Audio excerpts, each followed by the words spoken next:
అజారుద్దీన్ మంత్రి పదవి పరిస్థితి ఏంది? ఇప్పుడు జూబ్లీ హిల్స్ ఉప ఎన్నికలు వచ్చినాయి. ఉప ఎన్నికలు రాగానే ఏం చేసింది కాంగ్రెస్ పార్టీ? అర్జెంటుగా అజారుద్దీన్ తీసుకొని వచ్చి మంత్రివర్గంలోకి తీసుకున్నారు. సరే, మంత్రి అవ్వటానికి ఎమ్మెల్యే ఎమ్మెల్సీనే కావాల్సిన అవసరం లేదు. ఆ రోజుకి అజారుద్దీన్ గారు ఎమ్మెల్యే కాదు, ఎమ్మెల్సీ కాదు, కానీ మంత్రివర్గంలోకి తీసుకున్నారు. కానీ 6 నెలలలోపు ఆయన ఏదైనా ఒక చట్టసభకు ఎన్నిక కావాల్సి ఉంటుంది. అయితే ఎమ్మెల్యే అన్న కావాలి, లేకపోతే ఎమ్మెల్సీ అన్న కావాలి. 6 నెలలలోపు కాలేదనుకోండి, ఆయన మంత్రి పదవి ఊడిపోతుంది, ఆటోమేటిక్గా ఊడిపోతుంది ఎవరిదైనా సరే. గతంలో ఇట్లా మంత్రివర్గంలోకి వచ్చి 6 నెలలల్లా చట్టసభలకి ఎన్నిక కాకుండా మంత్రి పదవి పోయినటువంటి వాళ్ళ ఎగ్జాంపుల్స్ ఉన్నాయి గతంలో. అట్లనే ఇంకా కొన్ని ఎగ్జాంపుల్స్ కూడా ఉన్నాయి. ఎమ్మెల్యే ఎమ్మెల్సీ కాకుండానే మంత్రులయ్యి వాళ్ళు చట్టసభలకు ఎన్నికైనటువంటి ఎగ్జాంపుల్స్ కూడా ఉన్నాయి మన దగ్గర.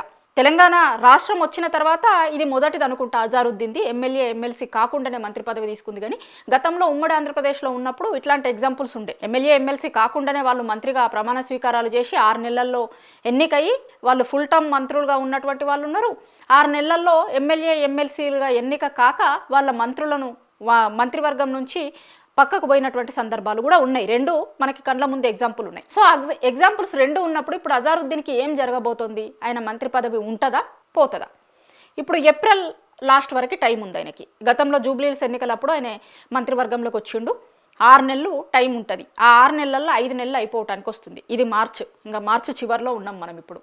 ఏప్రిల్ చివరికి ఆయనకి 6 నెలల టైం అయిపోతుంది. ఆ 6 నెలల్లో ఆయనే ఎమ్మెల్యే కానీ ఎమ్మెల్సీ కానీ కాకపోతే కనుక ఆయన మంత్రి పదవి ఆటోమేటిక్గా పోతుంది. ఇప్పుడు ఆయనని ఎమ్మెల్యే చేసడానికి అవకాశాలు అయితే కనిపిస్తలేవు. ఎందుకంటే పార్టీ ఫిరాయించినటువంటి ఎమ్మెల్యేల మీద వేటు పడుతుందేమో, అక్కడ ఉప ఎన్నికలు వస్తాయేమో అనే ఒక చర్చ మొన్నటి రాక జరిగింది. ఒకవేళ ఉప ఎన్నికలు వస్తే వాళ్ళకి సంబంధించిన ఏదో ఒక సీట్లో కాంగ్రెస్ ఈయనకి టికెట్ ఇస్తుంది అనే ఒక ప్రచారం జరిగింది. కానీ ఆ 10 మంది ఎమ్మెల్యేల అనర్హత పిటిషన్లను స్పీకర్ కొట్టేసిండు. వాళ్ళంతా బీఆర్ఎస్లోనే ఉన్నారు, కాంగ్రెస్లో చేరినట్టు ఎట్లాంటి ఆధారాలు లేవు అని చెప్పిండు. అంటే ఏంది, ఇప్పుడు ఆ 10 మందికి ఉప ఎన్నికలు వచ్చే అవకాశం ఇప్పుడైతే కనిపిస్తలేదు. మళ్ళీ బీఆర్ఎస్ పార్టీ వాళ్ళు మళ్ళీ ఏదన్నా దాంట్లో ఉన్నటువంటి ఆర్డర్లో ఉన్నటువంటి దాన్ని చూసి మళ్ళీ కోర్టుకు పోయి మళ్ళీ మన చేసుడు ఇదంతా ఉంటుందో చూడాలి. ఇప్పుడు ఇంకా ఉన్న అవకాశం ఏంది, ఎమ్మెల్సీలు అయ్యేందుకు అవకాశం ఉంది. ఎమ్మెల్యేల అవకాశం అయిపోయింది, అది ఎమ్మెల్సీ అయ్యే అవకాశం ఉంది. ఎమ్మెల్సీలు అయ్యే అవకాశంలో ఒక తిరకాసు ఏముంది అంటే, మొన్న అంతకుముందు కోదండరామ్ గారిని అంతకుముందు ఇంకొక అతన్ని గవర్నర్ దగ్గరికి పంపిస్తే, గవర్నర్ కోటా కింద ఎమ్మెల్సీలకి పంపిస్తే అది కోర్టుల కేసు నడుస్తుంది. ఆ ఇష్యూ అంతా మనం చూసినాం. గతంలో దాసోజు శ్రవణ్ వేసినటువంటి కేసు అదంతా చాలా రోజుల నుంచి నడుస్తుంది.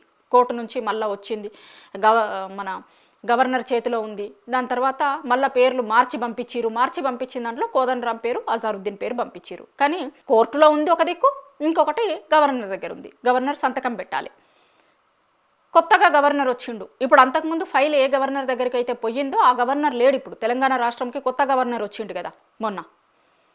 సో ఆ పాత ఫైల్ పంపినటువంటి గవర్నర్ కూడా ఇప్పుడు లేడు, కొత్త గవర్నర్ ఉన్నాడు. మళ్ళీ దాని మీద అంత డీటెయిల్స్ అన్నీ తెప్పించుకొని చూసి లీగల్గా ఏముంటుంది ఎట్లుంటుంది అనేటివన్నీ చూసిన తర్వాతనే ఒక నిర్ణయంకి వచ్చే అవకాశం కనిపిస్తుంది. అట్లనే ఇంకొక దిక్కు కోర్టులో కూడా ఉంది. నిన్ననేమో సీఎం రేవంత్ రెడ్డి గారు కూడా ఈ ఇష్యూ మీద మీడియా వాళ్ళు అడిగినప్పుడట అది కోర్టులో ఉంది అంశం కదా అని అన్నాడట. మరి కోర్టులో అంశం ఉన్నప్పుడు కోర్టుల నుంచి ఎప్పుడు తేలుతుంది, ఎప్పుడు క్లీన్ చీట్ వస్తుంది, ఎప్పుడు అజారుద్దీన్ ఆ ఎమ్మెల్సీ పదవి తీసుకొని మంత్రి పదవి కంటిన్యూ అవుతుంది అనేది ఎవరికి క్లారిటీ లేదు. చాలామంది ఏమనుకుంటున్నారు అంటే, ఇప్పుడు మంత్రివర్గ విస్తరణ కూడా జరుగుతుంది అనే ఒక ప్రచారం ఉంది కదా. సరే, ఈ నెలనో వచ్చే నెలనో మంత్రివర్గ విస్తరణ జరుగుతుంది అని అంటారు.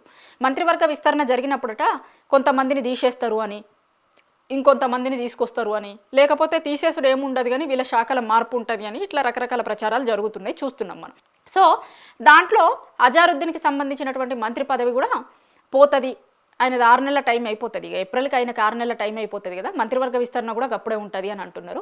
అజారుద్దీన్కి 6 నెలలలో చట్టసభలకు ఎన్నిక కాలేదు కాబట్టి ఆటోమేటిక్గా ఆయన మంత్రి పదవి పోతుంది. కాబట్టి అది కూడా ఖాళీ అవుతుంది. ఆ ఖాళీని కూడా ఫిల్ చేసుకుంటూ మిగతా ఉన్న ఖాళీలు ప్లస్ అజారుద్దీన్ది ఖాళీ అయినటువంటిది అన్నీ కలిపి ఒకటేసారి మంత్రివర్గ విస్తరణ చేస్తారు అని ఒక ప్రచారం కూడా జరుగుతుంది. నిజమే కావచ్చు, ఎందుకంటే అజారుద్దీన్ది ఏప్రిల్లో అయిపోవడానికి ఉంది. ఇప్పుడు ఎటువంటి అవకాశం అయితే కనిపిస్తలేదు. ఎందుకంటే కోదండరామ్ గారికి సంబంధించింది ఈయనది కోర్టులో ఉంది. ఆ కోర్టుల నుంచి వచ్చి మళ్ళీ గవర్నర్ దగ్గరికి వచ్చి గవర్నర్ గారు యాక్సెప్ట్ చేయాలి. ఇదంతా జరిగేది నెల రోజులే టైం. గట్టిగా చూసుకుంటే ఇంకొక నెల రోజులు ఉన్నది అన్నట్టు టైం. ఈ నెల రోజులల్లో మొత్తం జరగాలి. జరిగి ప్రాసెస్ అంతా పూర్తయిపోయి ఆయన ఎమ్మెల్సీగా ప్రమాణ స్వీకారం చేసి ఉండాలి, చేయాల్సి ఉంటుంది.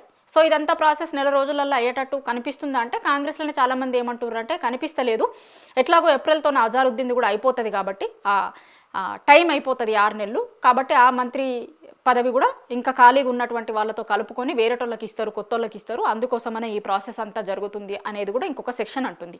మరి నిజంగానే అట్లా జరిగితే అజారుద్దీన్ ఊరుకుంటాడా, లేకపోతే ఆ కమ్యూనిటీ నుంచి వ్యతిరేకత రాదా అనే చర్చ కూడా ఇంకొకటి జరుగుతుంది. ఎందుకంటే ఇప్పుడు జూబ్లీహిల్స్ ఉప ఎన్నికలప్పుడు అదే కదా జరిగింది. అక్కడ కొంత ముస్లిం ఓటర్లు ఎక్కువ మంది ఉన్నారు కాబట్టే అందుకోసమనే అజారుద్దీన్ని మంత్రివర్గంలోకి తీసుకున్నారు అనేటువంటిది ఆ రోజు అందరూ ఓపెన్గానే మాట్లాడుకున్నారు. కాంగ్రెస్ పార్టీలో ఉన్నటువంటి చాలామంది మాట్లాడిరు. అది అక్కడ ముస్లిం ఓటర్లు చాలా ఎక్కువ ఉన్నారు కాబట్టి ఇప్పుడు క్యాబినెట్లో మైనారిటీ శాఖకి మంత్రి లేడు కాబట్టి ఆ టైంలో అప్పుడు దాన్ని ఫిల్ చేయాల్సి వచ్చింది అనేది కాంగ్రెస్ పార్టీ నాయకులే మాట్లాడుకుంటారు. సో అట్లాంటిది ఇప్పుడు అజారుద్దీన్ మంత్రి పదవి పోతే కనుక మరి మళ్ళీ కూడా మైనారిటీలకి సంబంధించి రేవంత్ క్యాబినెట్లో ఎవరు ఉండరు కదా, మరి మైనారిటీలు అందరూ కూడా దీన్ని ఎట్లా తీసుకునే అవకాశం ఉంటుంది? ఎందుకంటే మంత్రి పదవి ఇచ్చినట్టే ఇచ్చి 6 నెలల్లో తీసేయడం అనేది వాళ్ళు కూడా ఏం ఊరుకోరు. ఎందుకంటే కొంత అవమానంగానే ఉంటుంది కదా ఎవరికైనా సరే. 6 నెలలు మంత్రిగా ఉన్నా అని అనిపించుకోవాలని ఎవరికి ఉంటుంది? ఇప్పుడు రేవంత్ సర్కార్ 5 ఏళ్ళు అధికారంలో ఉందనుకోండి, 5 ఏళ్లలో 6 నెలలు మావోడు మంత్రిగా ఉన్నాడు అని చెప్పుకోవాలని ఎవరికి ఉండదు కదా. కాబట్టి వాళ్ళు కూడా అంత ఆషామాషిగా ఏం తీసుకోరు దీన్ని.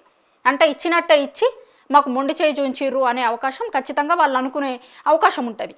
కాబట్టి మరి ప్రభుత్వం ఏం చేయబోతోంది, ఎట్లుంటుంది అజారుద్దీన్ మంత్రి పదవి అనేది, ఆయన పదవి మొత్తం ఉండబోతుందా లేకపోతే ఆయనకి పదవి గండం ఉంటుందా, 6 నెలల మంత్రిగా ఉన్నలాగా ఆయన 6 నెలల మంత్రిగానే మిగిలిపోతాడా లేకపోతే ఫుల్ టర్మ్ మంత్రిగా ఉంటాడా, ఏం జరుగుతుంది అనేది ఏప్రిల్ చివరికి మనకి క్లారిటీ వచ్చే అవకాశం ఉంది. ఆయనకైతే కొంత పదవి గండం ఉన్న లెక్కనే కనిపిస్తుంది అనేది కాంగ్రెస్ పార్టీలో ఉన్నటువంటి వాళ్ళే మాట్లాడుకుంటున్నారు.